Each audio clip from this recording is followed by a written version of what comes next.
नमस्कार दोस्तों, आज जानेंगे बृहस्पति देव की संपूर्ण कथा, जिसको सुनने से आपको जीवन में खुशियां आ सकती है। प्राचीन काल में एक बहुत ही निर्धन ब्राह्मण था। उसकी कोई संतान नहीं थी। वह नित्य पूजा पाठ करता था, परंतु उसकी स्त्री बहुत मलिनता के साथ रहती थी। वह न स्नान करती और न किसी देवता का पूजन करती थी। प्रातः काल उठते ही सर्वप्रथम भोजन करती, बाद में कोई अन्य कार्य करती।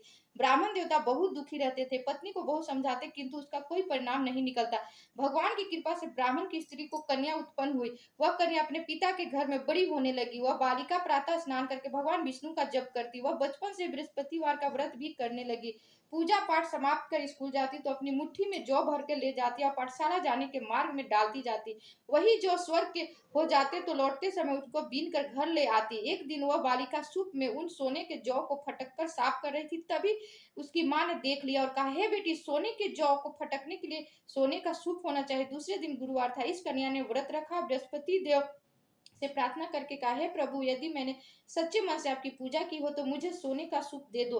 बृहस्पति देव ने उसकी प्रार्थना स्वीकार कर ली। रोजाना की तरह वह कन्या जौ फैलाती हुई स्कूल चली गई और स्कूल से लौटकर जब वह बीन रही थी, तभी बृहस्पति देव की कृपा से उसे सोने का सूप मिला। उसे वह घर ले आई और उसमें जौ साफ करने लगी, परंतु उसकी माँ का वही ढंग रहा।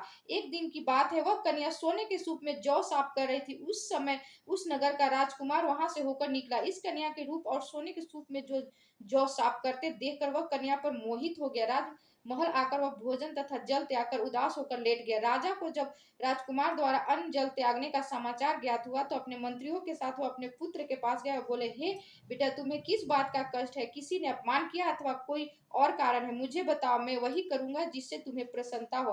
राजकुमार ने अपने पिता की बातें सुनी तो वह बोला, मुझे आपकी कृपा से किसी बात का दुख नहीं है। किसी ने मेरा अपमान नहीं किया, परंतु मैं उस लड़की के साथ विवाह करना चाहती हूँ जो सोने के सूप में जौ साफ कर रही थी। यह सुन राजा आश्चर्य में पड़ गया और बोला, हे बेटा, इस तरह का कन्या का पता तुम्हें लगाओ, मैं उसके साथ तुम्हारा विवाह अवश्य करा दूंगा। राजकुमार ने राजा को उस लड़की के घर का पता बतलाया। मंत्री ने उस लड़की के घर गया और राजा का आदेश ब्राह्मण को सुनाया। कुछ ही दिन बाद ब्राह्मण की कन्या का विवाह राजकुमार के साथ संपन्न हो गया। कन्या के घर जाते ही उस ब्राह्मण देवता के घर में पहले की भांति गरीबी का निवास हो गया। अब भोजन के लिए भी अन्न बड़ी मुश्किल से मिलता था। एक दिन दुखी होकर ब्राह्मण अपनी पुत्री से मिलने गया। बेटी के पिता की दुख की व्यवस्था देखा और अपनी माँ का समाचार पूछा। ब्राह्मण ने सभी हाल कहा। कन्या ने बहुत सा धन देकर अपने पिता को विदा कर दिया। इस तरह ब्राह्मण का कुछ समय सुखपूर्व व्यतीत हुआ, लेकिन कुछ दिन बाद फिर वही हाल हो गया। ब्राह्मण फिर अपनी कन्या के यहाँ गया और सभी का हाल कहा तो पुत्री बोली, हे पिताजी, आप माता जी को यहाँ लिया आओ, मैं उन्हें वह विधि बता दूंगी जिससे गरीबी दूर हो जाए। ब्राह्मण देवता अपनी स्त्री को साथ लेकर अपनी पुत्री के पास राजमहल पहुंचे तो पुत्री अपनी माँ को समझाने लगी, हे माँ, तुम प्रातः काल उठकर प्रथम स्नान आदि करके विष्णु भगवान का पूजन करो तो सब दरिद्रता दूर हो जाएगी। परंतु उसकी माँ ने उसकी एक बात नहीं मानी। वह प्रातः काल उठकर अपनी पुत्री का बच्चा जूठा खा लेती थी। एक दिन उसकी पुत्री को बहुत गुस्सा आया। उसने एक रात एक कोठरी से सारा सामान निकाल दिया और अपनी माँ को उसमें बंद कर दिया। प्रातः उसमें से उसने निकाला तो स्नानी करा के पूजा पाठ करवाया तो उसकी माँ की बुद्धि ठीक हो गई। इसके बाद वह नियम से पूजा पाठ करती और प्रत्येक बृहस्पतिवार को व्रत रखने लगी। इस व्रत के प्रभाव से उसकी माँ भी बहुत धनवान हो गया। बृहस्पति देवता के प्रभाव से स्वर्ग गई।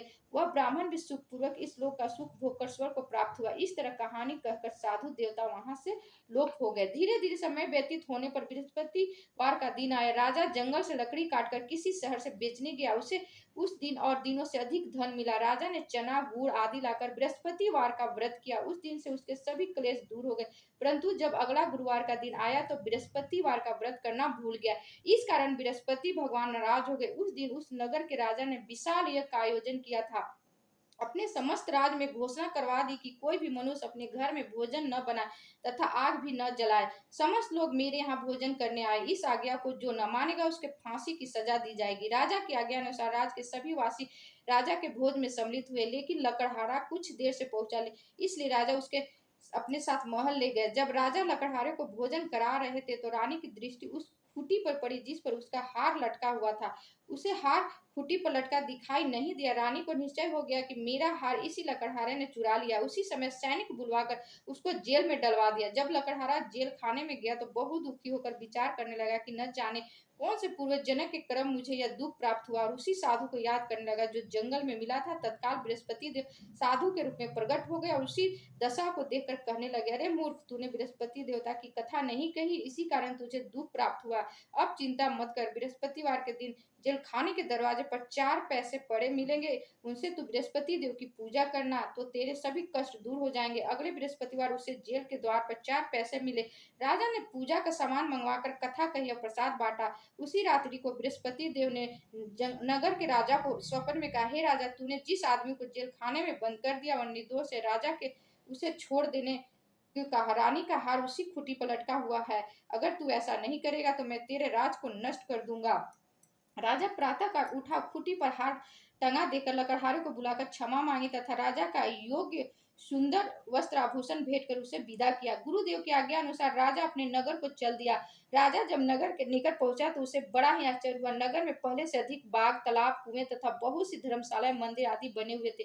राजा ने पूछा कि यह किसका बाग और धर्मशाला है। तब नगर के सब लोग कहने लगे, यह सब रानी और दासी द्वारा बनवाए गए। राजा को आश्चर्य हुआ, गुस्सा भी आया। जब रानी ने खबर सुनी कि राजा आ रहे तो उसने अपनी दासी से कहा, हे दासी, देख, राजा हमको कितनी बुरी हालत में छोड़ गए थे। वह हमारी ऐसी हालत देखकर लौट न जाए, इसलिए तू दरवाजे पर खड़ी हो जाए। रानी की आज्ञा अनुसार दासी दरवाजे पर खड़ी हो गई। जब राजा आए तो उन्हें अपने साथ महल में लिवा लाए। जब राजा ने क्रोध करके अपनी तलवार निकाली और पूछने लगा, बताओ यह धन तुम्हें कैसे प्राप्त हुआ है। तब रानी ने बताया, हमें यह सब धन बृहस्पति देव के व्रत के प्रभाव से प्राप्त हुआ। राजा ने तब निश्चय किया कि 7 रोज बाद तो सभी बृहस्पति देव का पूजन करते हैं, परंतु मैं रोजाना दिन में 3 बार कथा कहा करूंगा तथा रोज व्रत किया करूंगा। अब हर समस्या राजा के दुपट्टे में चने की दाल बांधी रहती थी। दिन में 3 बार कथा कहता। एक रोज राजा ने विचार किया कि चलो अपनी बहन के यहाँ आवे। इस तरह का निश्चय कर राजा घोड़े पर सवार होकर अपनी बहन के यहाँ चल दिया। मार्ग में उसने देखा कि कुछ आदमी एक मुर्दे को लिए जा रहे हैं। उन्हें रोक कर राजा ने कहने लगा, अरे भाइयों, मेरी बृहस्पति देव की कथा सुन लो। बोले, लो, हमारा तो आदमी मर गया, इसको अपनी कथा की पड़ी है। परंतु कुछ आदमी बोले, अच्छा कहो, हम तुम्हारी कथा भी सुनेंगे। राजा ने दाल निकाली और कथा कहनी शुरू कर दी। जब कथा आधी हुई तो मुर्दा हिलने लगा, और जब कथा समाप्त हुई तो राम राम करते हुए मुर्दा खड़ा हो गया। राजा आगे बढ़ा। उसे चलते चलते शाम हो गई। आगे मार्ग में उसे एक किसान खेत में हल चलाता मिला। राजा उससे बोला, अरे भैया, तुम मेरी बृहस्पति कथा सुन लो। किसान बोला, जब तक मैं तेरी कथा सुनाऊंगा तब तक 4 हैरेर जोत लूंगा, तब अपनी कथा किसी और को सुनाना। राजा आगे चलने लगा। राजा के हटते ही बैल पछाड़ खा गिर गया तथा किसान के पेट में बहुत जोर से दर्द होने लगा। उसी समय किसान की पत्नी रोटी लेकर आई। उसने जब यह देखा तो अपने पुत्र से सब हाल पूछा। बेटे ने सभी हाल बता दिया। बुढ़िया दौड़ी दौड़ी उस घुड़सवार के पास गई और उसने बोली, मैं तेरी कथा सुनूंगी, तू अपनी कथा मेरे खेत पर ही चलकर कहना। राजा ने लौटकर बुढ़िया के खेत पर जाकर कथा कही, जिसके सुनते ही बैल खड़े हो गए तथा किसान के पेट का दर्द भी बंद हो गया। राजा अपनी बहन के घर पहुंचा। बहन ने भाई बहन खूब मेहमानी की। दूसरी रोज प्रातःकाल राजा जागा तो वह देखने लगा सब लोग भोजन करे। राजा ने अपनी बहन से पूछा कि ऐसा कोई मनुष्य है जिसने भोजन नहीं किया, जो मेरी बृहस्पतिवार की कथा सुन ले।